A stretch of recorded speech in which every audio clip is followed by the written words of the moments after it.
Good morning. We gather in this place that we might receive the blessings that God has promised us and thank and praise Him for those blessings. We begin this morning by singing the opening. Hello, this is Pastor Winterfelt. Unfortunately, I noticed on September 30th, when I was trying to do the service for September 29th, that the service for September 22nd was not airing on YouTube because of a monetary copyright problem with Lord of Glory, You Have Bought Us. Normally this does not stop it from being viewed. Unfortunately this time it did, so I've had to remove that first hymn and then repost the service video again today. May God bless your viewing of this service. Please rise. In the name of the Father, and of the Son, and of the Holy Spirit. Amen. If we say we have no sins, we deceive ourselves, and the truth is not in us. But if we confess our sins, God, who is faithful and just, will forgive our sins and cleanse us from all unrighteousness.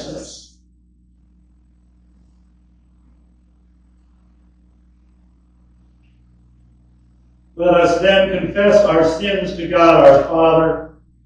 Most merciful God, we confess that we are by nature sinful and unclean. We have sinned against you in thought, word, and deed, by what we have done, and by what we have left undone.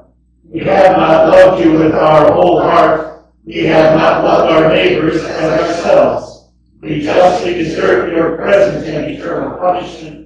For the sake of your Son, Jesus Christ, have mercy upon us, forgive us, renew us, and lead us, so that we may delight in your will and walk in your ways, to the glory of your holy name. Amen. Almighty God, in His mercy, has given His Son to die for you, and for His sake forgives you all your sins. He is a called and ordained servant of Christ, and by His authority, I therefore forgive you all your sins, in the name of the Father, and of the Son, and of the Holy Spirit. Amen.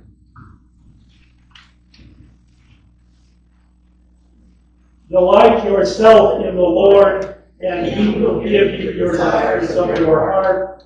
Commit your way to the Lord, trust in Him, and He will act. He will bring forth your righteousness as the light, and your justice as the noonday. Be still before the Lord, wait patiently for Him. Fret not yourself over the one who prospers in his way, over the man who carries out evil devices. Glory be to the Father, and to the Son, and to the Holy Spirit, as it was in the beginning, is now, and will be forever. Amen. Delight yourself in the Lord, and He will give you the desires of your heart. In peace, let us pray to the Lord. For the peace from above and for our salvation, let us pray to the Lord.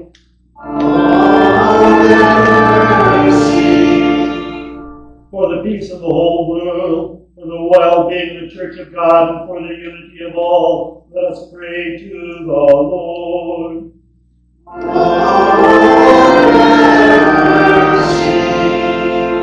For this holy house, and for all who offer here their worship and praise, let us pray to the Lord.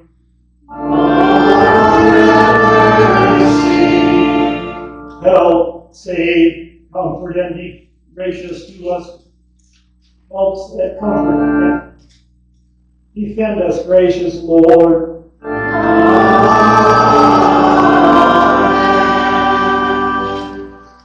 The Lord be with you. Let us pray.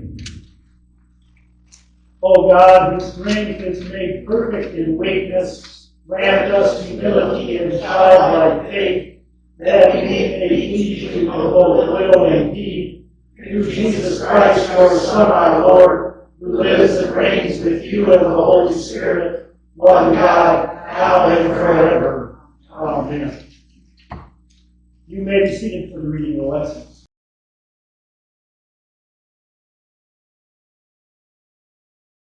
The Old Testament reading for the 18th Sunday after Pentecost and the basis of our meditation for today is from Jeremiah chapter 11.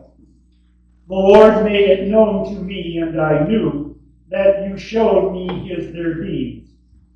And I was like a gentle lamb led to the slaughter. I did not know it was against me they devised schemes, saying, let us destroy the tree with its fruit. Let us cut him off from the land of the living, that his name be remembered no more. But, O Lord of hosts, who judges righteousness, who tests the heart and the mind, let me see your vengeance upon them, for to you I have committed my cause.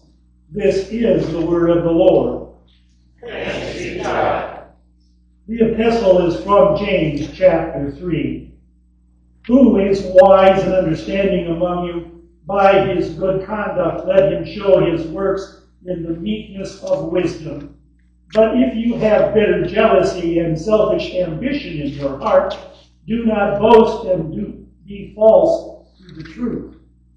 This is not the wisdom that comes down from above, but is earthly, unspiritual, demonic. For where jealousy and selfish ambitions exist, there will be disorder and every vile practice. But the wisdom from above is first pure, then peaceable, gentle, open to reason, full of mercy and good fruit, impartial and sincere. And a harvest of righteousness is sown in peace by those who make peace. What causes quarrels and what causes fights among you? Is it not this, that your passions are war within you? You desire and do not have, so you murder. You covet and cannot obtain, so you fight and quarrel. You do not have because you do not ask. You ask but do not receive, because you ask wrongly to spend it on your passions. You adulterous people, do you not know that friendship with the world is enmity with God? Therefore, whoever wishes to be a friend of the world makes himself an enemy of God. Or do you just suppose it is of no purpose that Scripture says he yearns jealousy over the Spirit that has made him to dwell in us? But he gives more grace. Therefore it says, God opposes the proud, but gives grace to the humble. Submit yourselves therefore to God, resist the devil. He will flee from you. Draw near to God, and he will draw near to you. Cleanse your hearts, your hands, you sinners, and purify your hearts, you double-minded. Be wretched and mourn and weep. Let your laughter be turned into mourning, and your joy into gloom. Humble yourselves before the Lord, and he will exalt you. This too is the word of the Lord. Thanks be to God. We rise for the reading of the Holy Gospel. The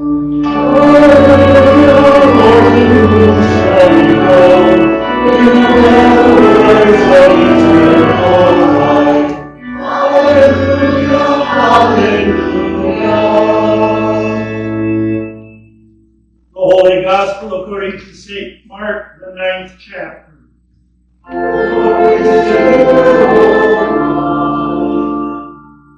The disciples went on from there and passed through Galilee, and Jesus did not want anyone to know, for he was teaching his disciples, saying to them, the Son of Man is going to be delivered into the hands of men, and they will kill him. And when he is killed, after 3 days he will rise. But they did not understand the saying, and were afraid to ask him. And they came to Capernaum. And when he was in the house, he asked them, what were you discussing on the way? But they kept silent for a while, the way they had been arguing with one another about who was the greatest. Then he sat down and called the 12, and he said to them, "If anyone would be first, he must be last of all and servant of all." And he took a child and put him in the midst of them, and taking him in his arms, he said to them, "Who receives one such child in my name receives me, and whoever receives me receives not me, but the one who sent me." This is the gospel of the Lord.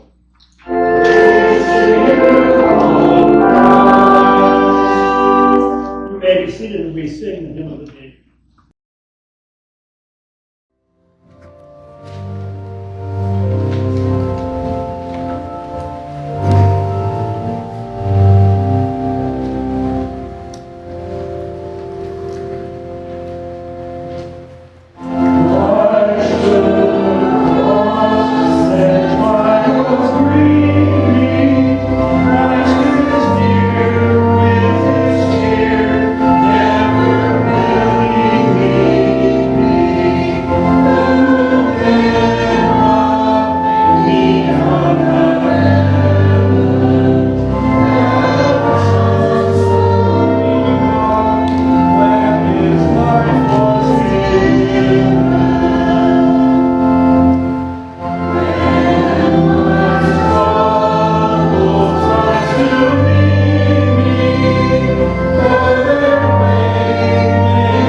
Grace, mercy, and peace be to you from God our Father through our Lord and Savior Jesus Christ. Amen. But, O Lord of hosts, who judges rightly, who tests the heart and the mind, let me see your vengeance upon them, for to you I have committed my cause. This is our text. It seems a little strange. When we hear the words of Jeremiah, we wonder what exactly was going on here. I mean, after all, he talks about things that seem to be odd for the people of God, for the people to whom he is talking, for a people who are going to be going into exile. It's one of those things that we have to think about for a while because it seems strangely familiar to us. Think about it for a moment. First of all, what's going on here? You got to know a little bit about this whole situation before it kind of sits in what's going on. Jeremiah is often called the weeping prophet. He is a prophet, kind of a contemporary of Isaiah, although we have a kind of a bad, or not a bad impression of Isaiah, a mistaken impression of Isaiah. We read all the good parts of Isaiah. During Christmas and Easter and all that time, we read the parts of Isaiah that are promises of God, what He's going to do for His people, how He's going to care for us, how He's going to redeem us. And yet some of it's a little bit sad and troubling. By His stripes we are healed is not something we really ask for or look for, but it's something we know that we need. But the parts of Isaiah where he condemns Israel and all the people around, including the nations that are going to be attacking Israel, we don't read those so much. It's just because it's not parts that we want to know about that much. But Jeremiah, you can't read Jeremiah without hearing a kind of a tear in his voice. And although he's called the weeping prophet, maybe it would be better if he were called the lamenting prophet. In today's text, we have an instant where he is lamenting not only for God, but also for himself. Lamenting how people are doing things that don't make any sense. Lamenting about the idea that God's people aren't listening. They aren't paying attention. They don't get it. In fact, they don't get it so badly that part of this text is him simply lamenting about what they are planning to do to him. Simply because he speaks the Word of God. Okay. Part of the thing is that it's such a short text, it's only 2 verses, 18, 19, or 3 verses, 18, 19, and 20. It doesn't seem that long, but to really get the context of it all, you've got to read 2 chapters of Jeremiah at least, 11 and 12. Maybe a little bit even earlier. But the first part, the part that comes right before this, is probably one of the most telling, because it's a place where it's a lament of God. Even the first couple lines of this one are a lament of God. But you really have to get a little further into 11 to hear God say, I'm done. I've had it with you people. I don't care how much you ask me for help, how much you ask me for forgiveness, how much you try to praise me. I'm paying attention to more. I'm going to listen to you. Because you've just done too many things that prove you don't really care. You've just done too many things to prove that you want to do it your own way. You really have no time for me.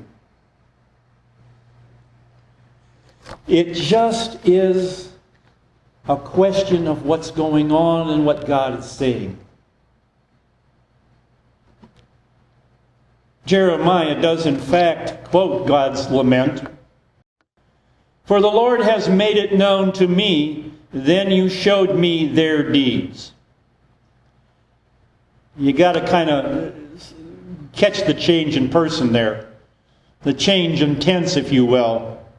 First he's talking to Israel and saying, the Lord told me this, or Yahweh told me this, and I knew it. He told me to make it known to me, and then I knew it. And then he switches persons and says, and you, Yahweh, showed me their deeds. In other words, Israel's deeds. And then he goes into this lament for himself. But let's just start there. Let's just start about why God has kind of had it with Israel. And maybe bring it up to our point in our lives, in our world. You can't help but look at this world and say, you could see where God might get a little disgusted. You might say, how could He possibly be as gracious and merciful to us because of the way this people is? First of all, we've got to remember that God expanded. It used to be the people of God was Israel. The 12 tribes. Well, 13 actually. But the children of Israel. The children of Jacob, if you will. These are the ones He claimed as His own. These are the ones who He delivered from slavery. These are the ones who He gathered by Mount Sinai and gave Him His will, if you will.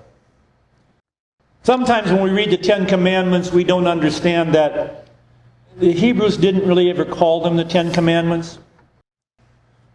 They called them the 10 words, or the 10 words of life, or the 10 statements. And there's really more than 10 statements there. First of all, the first thing we hear is God say, I am the Lord your God who brought you out of Egypt with a strong arm. What's implicit in that is, you are my people. He starts all this with a relationship. You are mine and I am yours. And that's where everything is supposed to flow from. But even at that, they really didn't pay any attention to them. Oh, they said they would repeatedly. But they always went back on their word.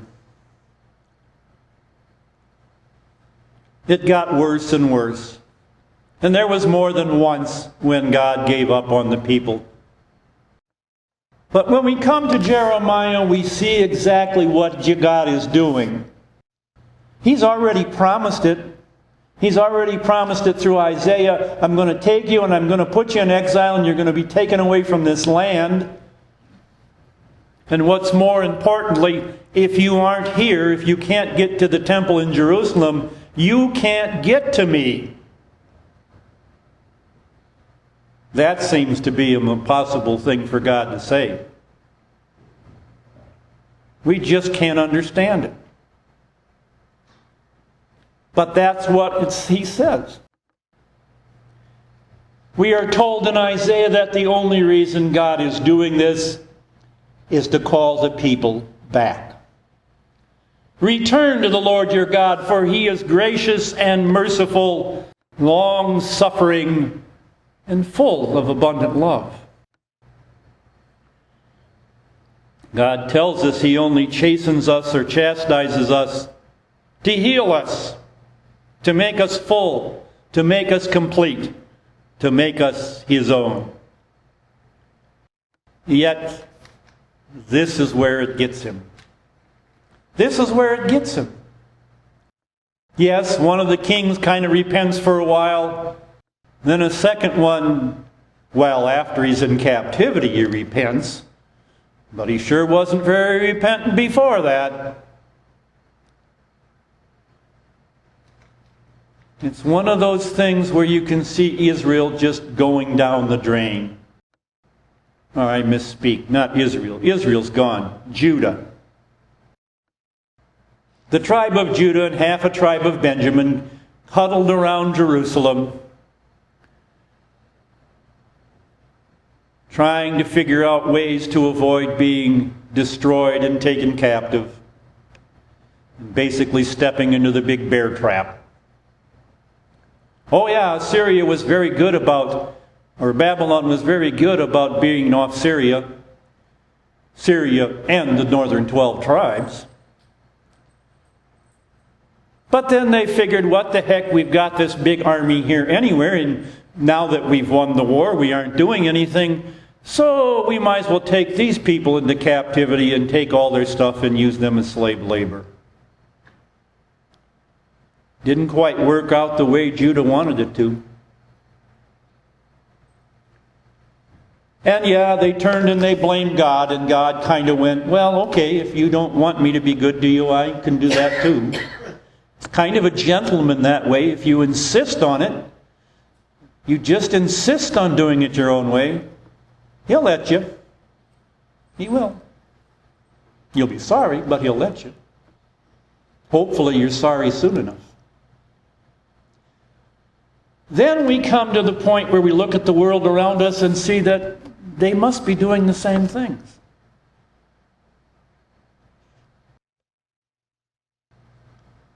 As the wise man Solomon said, there is nothing new under the sun.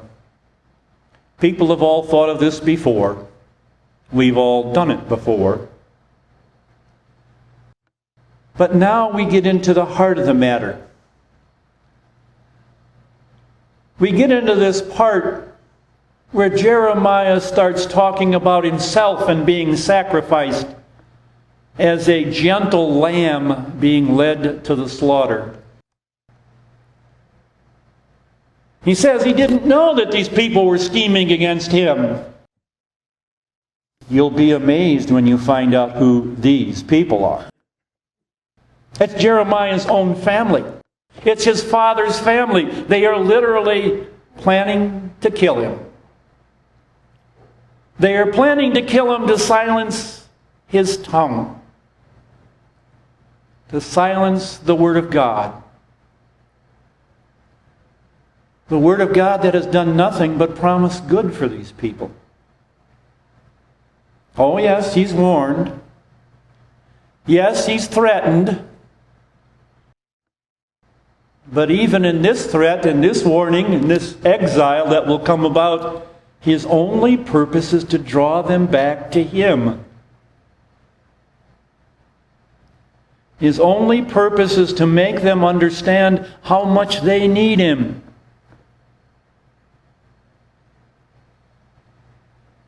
Of course, you can't look at this very long. Especially this part, what we picked as our text, part of the text today. But, O Lord of hosts, you judge righteously. You test the heart and the mind. Let me see your vengeance come upon them, for to you I have committed my cause.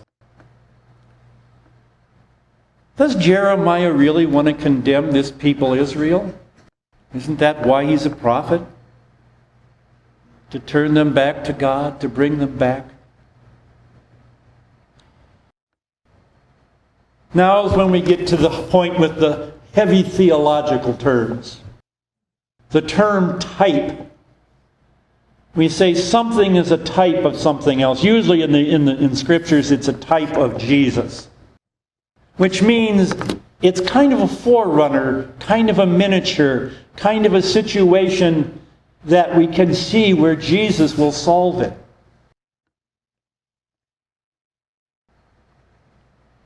Isn't this kind of where we are?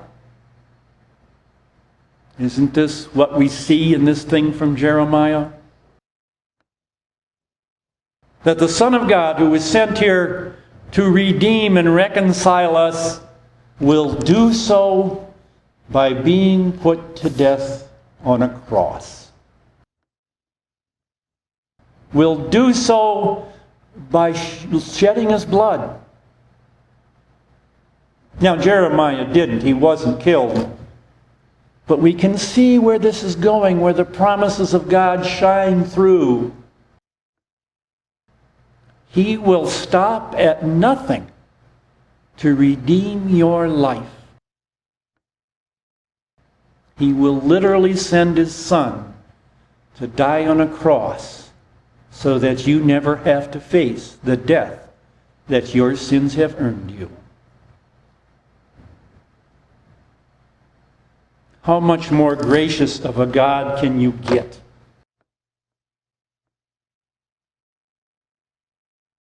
We want to see the vengeance against the sins, but not against the people. God says that constantly. That He will take care of us because He loves the sinner even though He hates the sin. In the end, He will take it away. He will take it away and place it on His Son. He will take it away and make it Jesus' problem. I don't know how many times I've said it, and I don't know how many more times I'll say it. It was not nails that held Jesus to the cross. It was love. Love for you and for me, yes, and even for those hundreds and thousands of people who will throw it away, who won't accept it, who won't receive this grace of His.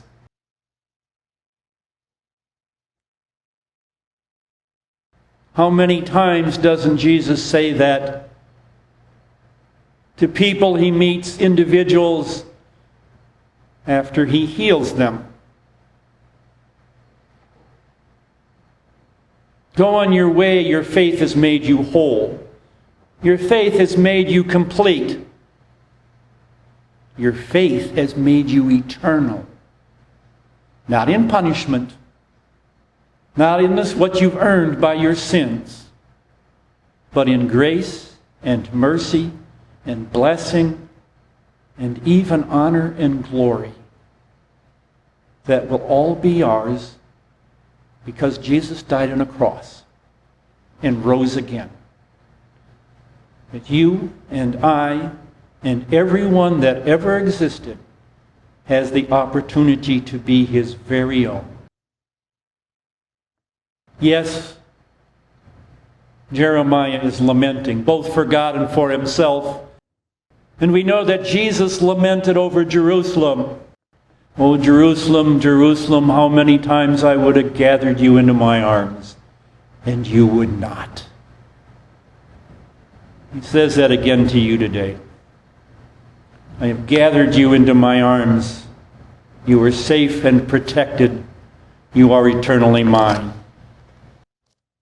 And for that reason alone, we give thanks and praise and rejoice in the promises of God. Eternity is yours in Jesus Christ. Amen.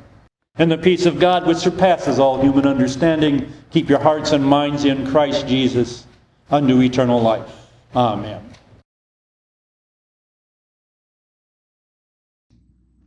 We rise together and confess our faith in the words of the Apostles' Creed. I believe in God the Father Almighty, maker of heaven and earth, and in Jesus Christ, His only Son, our Lord, who was conceived by the Holy Spirit, born of the Virgin Mary, suffered under Pontius Pilate, was crucified, died, and was buried. He descended into hell. The third day He rose again from the dead. He ascended into heaven and sits at the right hand of God the Father Almighty. From thence He will come to judge the living and the dead. I believe in the Holy Spirit, the holy Christian Church, the communion of saints, the forgiveness of sins, the resurrection of the body, and the life everlasting. Amen. You may be seated as we collect the offering.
In addition to the prayers that we have listed in the bulletin, we want to continue prayers for Lynn Also for Deborah, who has a problem with her knee implant, that they had to remove it because it was being infected, that she's being treated now. Also for David, who joyfully is recovered sufficiently to return to us, and we pray that God will continue to minister to him. And also the Lotus Jules, who was hospitalized and probably will not be returning to the nursing home. I also want to pray for the family of Midge Peters, who was a friend of me and my wife, who passed away this last week, and also for a former member of our congregation of St. Peter's, Judy Peterson, who was suffering from cancer and had half a lung removed this past week. Let us pray for the whole people of God in Christ Jesus and for all people according to their needs. Heavenly Father, you have taken us from all nations and united us in the body of your Son. Send your Holy Spirit to rid your children of all bitter jealousies, boasting, and selfish ambition. Fill our baptisms with your wisdom, that we may lead peaceable lives with sincerity and love. Lord, in your mercy. Hear our prayer. O Lord of hosts, give our leaders of the synod and all pastors the wisdom that comes down from above. We pray especially for Matthew, our synodical president, Timothy, our district president, Timothy, our circuit visitor, and Jonathan, our vacancy pastor, and for all those congregations without a called pastor, including the vacant congregations of our circuit, Messiah Lutheran Church in Alton, St. Matthew's Lutheran Church of Brussels, and Emmaus Lutheran Church of Dorsey. We also pray for Unity Lutheran School Outreach, for the Southern Illinois District, and for the Lutheran Church Missouri Synod, and all the servants of the church, that they may be peaceable, gentle, open to reason, full of mercy and good fruits, impartial and sincere. Let them sow among us in peace, and grant a harvest of righteousness. Lord, in your mercy. Hear our prayer. Uphold this world in your order. Preserve the church and the preaching of your word against all enemies. Bless our homes, that parents and children may serve one another faithfully and grow in the instruction and faith until life's end. Give health and wisdom to all who serve in public office, that their authority may be exercised for the benefits of all our people. Lord, in your mercy. Hear our prayer. Lord, in your loving kindness, you do not abandon your children to suffer alone, but promise to care for all who call upon your name. Bless the homebound, the lonely, the depressed, the anxious, those preparing for surgery, the ill, and the dying, especially for those who desire our prayers: Betty, Daryl, Dolores, Marilyn, John, Ralph, Lotus, Judy, Malcolm, Paula, Lynn, Deborah, David, and Judy. Comfort them in their distress, heal them from all their diseases of body and soul, and grant them your peace. Lord, in your mercy. Hear our prayer. Lord of hosts, your Son was cut off from the land of the living on a tree of the cross. We thank you for all your mercies that you have granted through your Son, especially those that you granted to our sister Midge Peterson during her earthly life, especially for calling her into faith in Christ Jesus. Comfort the survivors who mourn her death with the hope of a glorious resurrection and a joyful reunion in heaven. Keep us mindful that we are mortal, so that we will ever be prepared to die in the faith and finally receive the glory promised to all who trust in your beloved Son, Jesus Christ. Lord, in your mercy. Hear our prayer. Father, grant that what we ask from you may not be squandered after our passions, but be sought rightly in faith, that we might receive them and put them into service for you and our neighbors. Lord, in your mercy. Hear our prayer. Into your hands we commend all for whom we pray, trusting in your mercy, through Jesus Christ, your Son, our Lord, who lives and reigns with you and the Holy Spirit, one God, now and forever. Amen. Lord, remember us in your kingdom and teach us to pray.